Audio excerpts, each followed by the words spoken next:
আসসালামু আলাইকুম রহমতুল্লাহ। অনেক জায়গায় যাই, অনেক জায়গায় ঘুরি, কিন্তু নৌকায় বুড়িগঙ্গা ঘোরার মজাই আলাদা। দেখেন, বর্তমানে বর্ষার কারণে পানি কিন্তু অনেকটাই স্বচ্ছ, এমনও স্বচ্ছ যে এখানে কিন্তু গোসল করা যাবে, এমনকি চাইলে কিন্তু খাওয়াও যাবে।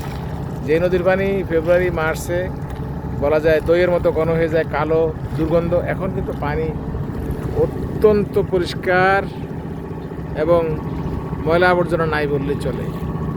তো সেই নদী আমাদের প্রাণ, ঢাকা শহরের প্রাণ এই বুড়িগঙ্গা। বুড়িগঙ্গা বাঁচলে ঢাকা বাঁচবে। এখানে জৈব পরিবেশ, জৈব বৈচিত্র্য রক্ষায় বুড়িগঙ্গার গুরুত্ব অনেক পরিসীম।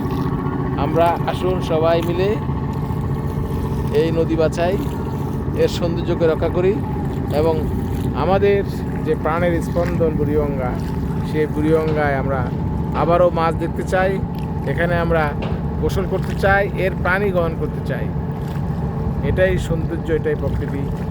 দেখো, আজকের এই দুপুরবেলার এইখানে যে বৃষ্টি হওয়ার পরে আবহাওয়াটা অত্যন্ত স্বচ্ছ পরিষ্কার আছে, সুন্দর একটা আবহাওয়া। বুড়িগঙ্গা আসলে একসময় ঢাকার মানুষের জীবন জীবিকা, ব্যবসা বাণিজ্য, যোগাযোগের সার্বিক বাহনই ছিল এই বুড়িগঙ্গা।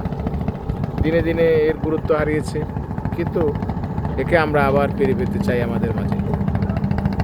বুড়িগঙ্গা পান ফিরে পেলে আমরাও সুন্দরভাবে আমাদের নিঃশ্বাস নিতে পারবো। আমাদের পরিবেশ, আমাদের ভবিষ্যৎ প্রজন্ম এখানে সুন্দরভাবে বাঁচবে। ধন্যবাদ সবাইকে। আসসালামু আলাইকুম।